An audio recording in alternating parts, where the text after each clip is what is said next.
അസ്സലാമു അലൈക്കും വറഹ്മത്തുള്ളാഹി വബറകാതുഹു. ബിസ്മില്ലാഹിർ റഹ്മാനിർ റഹീം.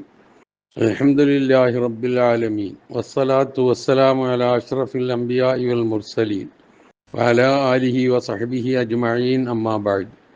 ബഹുമാന്യരായ സഹോദരീ സഹോദരന്മാരെ, ഒരു ദിനം ഒരു ഹദീസ് എന്ന പരിപാടിയിലേക്ക് ഏവരെയും സന്തോഷപൂർവ്വം സ്വാഗതം ചെയ്യുന്നു. അനിൽ ഖാസിം ഇബ്നു മുഖൈമിറ അൻ റജുലിൻ മിൻ അസ്ഹാബിൻ നബി സല്ലല്ലാഹു അലൈഹി വസല്ലം അന്ന റസൂലുള്ളാഹി സല്ലല്ലാഹു അലൈഹി വസല്ലം ഖാല മൻ ഖത്തല റജുലൻ മിൻ അഹ്ലി ദിമ്മത്തി ലം യരിദ് റീഹൽ ജന്ന വ ഇന്ന റീഹഹ ലയൂജദു മിൻ മസീറത്തി 70 ആമ. റവാഹു അഹ്മദ് വൻ നസായി.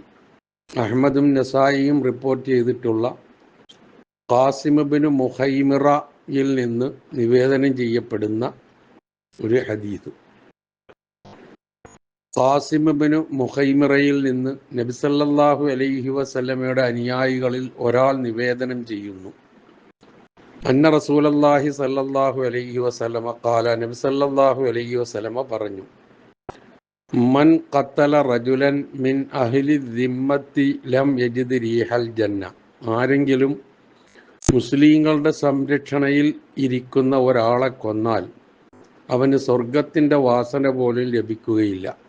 വ ഇന്ന റീഹഹ ലയൂജദു മിൻ മസീറത്തി 70 ആമ. അതിൻ്റെ സുഗന്ധമാകട്ടെ 70 വർഷത്തെ വഴിദൂരം വരെ പരന്നൊഴുകുന്നതുമാണ്. ആരെങ്കിലും മുസ്ലിങ്ങളുടെ സംരക്ഷണയിലിരിക്കുന്ന ഒരാളെ വധിച്ചാൽ അവന് സ്വർഗത്തിൻ്റെ വാസന പോലും ലഭിക്കുകയില്ല. സ്വർഗത്തിൻ്റെ വാസനയാകട്ടെ സുഗന്ധമാകട്ടെ 70 വർഷത്തെ വഴിദൂരം വരെ പരന്നൊഴുകുന്നതുമാണ്. എല്ലാ മതാനുയായികളുമായും നല്ല ബന്ധം പുലർത്തണമെന്നാണ് ഇസ്ലാം നിഷ്കർഷിക്കുന്നത്. ഏവരുടെയും അഭിമാനവും ശരീരവും സമ്പത്തും സംരക്ഷിക്കൽ വിശ്വാസികളുടെ ബാധ്യതയാണ്. മതത്തിൻ്റെ പേരിൽ നിങ്ങളോട് പൊരുതുകയോ നിങ്ങളുടെ വീടുകളിൽ നിന്ന് നിങ്ങളെ ആട്ടിപ്പുറത്താക്കുകയോ ചെയ്യാത്തവരോട് നന്മ ചെയ്യുന്നതും നീതി കാണിക്കുന്നതും അള്ളാഹു വിരോധിക്കുന്നില്ല. നീതി കാണിക്കുന്നവരെ തീർച്ചയായും അള്ളാഹു ഇഷ്ടപ്പെടുന്നു. മുംതഹന 8-ാമത്തെ വചനം. ഈ വാക്യത്തിൻ്റെ പശ്ചാത്തലമായി ഇമാം ഖുർത്തുബി റിപ്പോർട്ട് ചെയ്യുന്ന ഉദ്ധരിക്കുന്ന ഒരു സംഗതി നമുക്ക് കാണാം. അബൂദാവൂദാണ് റിപ്പോർട്ട് ചെയ്തിട്ടുള്ളത്. അബൂബക്കർ സിദ്ദീഖ് റളിയല്ലാഹു അൻഹു തൻ്റെ ജാഹിലിയ്യ കാലത്തെ ബഹുദൈവ വിശ്വാസിയായ ഭാര്യയെ മൊഴി ചൊല്ലിയിരുന്നു. അത് മകൾ അസ്മാഇൻ്റെ മാതാവായിരുന്നു. ഒരിക്കൽ അവർ അസ്മാഇന് സമ്മാനങ്ങളുമായി എത്തി. പക്ഷേ വിശ്വാസിയായ അസ്മാ അത് സ്വീകരിക്കാൻ ഇഷ്ടപ്പെട്ടില്ല.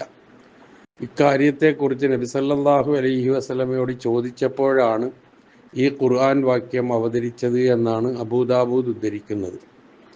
ഈ വാക്യത്തിലെ തുസ്ഖിത്തു ഇലൈഹിം, നിങ്ങൾ അവരോട് നീതി കാണിക്കുക എന്നതിന് എന്തെങ്കിലും വിഹിതം നൽകുക എന്നാണ് ഇബ്നുൽ അറബി അർത്ഥം നൽകിയത്. അദ്ദേഹം പറഞ്ഞത്, ബന്ധം ചേർക്കലിൻ്റെ ഭാഗമായി മുസ്ലിങ്ങളല്ലാത്ത ബന്ധുക്കൾക്ക് നിങ്ങൾ എന്തെങ്കിലും സമ്മാനിക്കണം എന്നാണ് ഇതിൻ്റെ അർത്ഥം.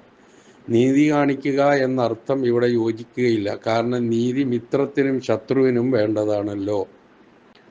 ഇതര മതസ്ഥരോട് സ്നേഹത്തോടും സൗഹൃദത്തോടും കൂടി വർത്തിക്കണമെന്നാണ് നബി സല്ലല്ലാഹു അലൈഹി വസല്ലമ പഠിപ്പിച്ചത്. തനിക്കെതിരെ വധശ്രമം നടത്തിയവരോട് പോലും തിരുമേനി സല്ലല്ലാഹു അലൈഹി വസല്ലമ പ്രതികാര നടപടികൾ സ്വീകരിച്ചില്ല. അനസ് ബിൻ മാലിക് റളിയല്ലാഹു അൻഹു പറയുന്നു, ഒരു ജൂത പെൺകുട്ടി വിഷം കലർത്തിയ ആടിൻ്റെ മാംസം അള്ളാഹുവിൻ്റെ റസൂലിന് നൽകി. പ്രവാചകൻ അത് കഴിച്ചു. വിവരമറിഞ്ഞ സ്വഹാബികൾ അവളെ പിടിച്ച് അള്ളാഹുവിൻ്റെ റസൂലിൻ്റെ സന്നിധിയിൽ എത്തിച്ചു. റസൂൽ സല്ലല്ലാഹു അലൈഹി വസല്ലം അവളോട് കാരണം തിരക്കി. അവൾ പറഞ്ഞു, താങ്കളെ കൊല്ലാനാണ് ഞാൻ ഉദ്ദേശിച്ചത്. നബി സല്ലല്ലാഹു അലൈഹി വസല്ലം പറഞ്ഞു, അതിനുള്ള അധികാരം നിനക്ക് അള്ളാഹു നൽകിയിട്ടില്ല. സ്വഹാബികൾ ചോദിച്ചു, ഞങ്ങൾ അവളെ കൊന്നുകളയട്ടെ? നബി സല്ലല്ലാഹു അലൈഹി വസല്ലം പറഞ്ഞു, പാടില്ല. ഇമാം മുസ്ലിം റിപ്പോർട്ട് ചെയ്ത ഹദീസ്. വിശ്വാസികളോട് എതിർപ്പ് പ്രകടിപ്പിക്കുന്നവരുടെ കാര്യത്തിൽ പോലും വിശുദ്ധ ഖുർആന്റെ നിലപാട് സുവ്യക്തമാണ്. നിങ്ങൾക്കും നിങ്ങൾ ശത്രുത പുലർത്തുന്നവർക്കുമിടയിൽ അള്ളാഹു ഒരു വേള സൗഹൃദം സ്ഥാപിച്ചേക്കാം. അള്ളാഹു എല്ലാറ്റിനും കഴിവുറ്റവനാണ്. അള്ളാഹു ഏറെ പൊറുക്കുന്നവനും ദയാപരനുമാണ്. മുംതഹിനിലെ 7-ാമത്തെ വചനം. കഠിന വിരോധികളോട് പോലും മൃദുല സമീപനമാണ് നബി സല്ലല്ലാഹു അലൈഹി വസല്ലം സ്വീകരിച്ചത്. ആയിഷ റളിയല്ലാഹു അൻഹ പറയുന്നു, ഒരിക്കൽ ജൂതന്മാർ വന്ന് അസ്സാമു അലൈക്ക്, താങ്കൾക്ക് നാശമുണ്ടാവട്ടെ എന്ന് അഭിവാദ്യം ചെയ്തു.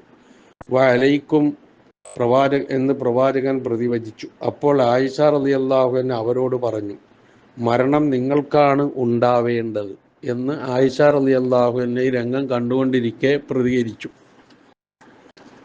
അള്ളാഹു നിങ്ങളെ ശപിക്കുകയും അവൻ്റെ കോപം നിങ്ങൾക്കുണ്ടാവുകയും ചെയ്യട്ടെ എന്നും കൂടി പറഞ്ഞു. ഇത് കേട്ടപ്പോൾ അള്ളാഹുവിൻ്റെ റസൂൽ സല്ലല്ലാഹു അലൈഹി വസല്ലം പറഞ്ഞു, ആയിഷ, അരുത്, മയത്തിൽ സംസാരിക്കണം, ഒരിക്കലും ആളുകളോട് പരുഷതയിലും കാർക്കശ്യത്തിലും പെരുമാറരുത്. മുസ്ലിങ്ങളുടെ ഉത്തരവാദിത്വത്തിൽ കഴിയുന്ന ഇതര മതാനുയായികളെയാണ് ദിമ്മിയ് എന്ന് പറയുക. അവരുടെ സമ്പത്തിനും ശരീരത്തിനും അഭിമാനത്തിനും വിശ്വാസികൾക്കുള്ളത്ര തന്നെ പവിത്രതയും മാന്യതയും ഉണ്ടാകണമെന്ന് നബി സല്ലല്ലാഹു അലൈഹി വസല്ലമ കണിശമായി നിർദ്ദേശിക്കുകയാണ് ഇവിടെ.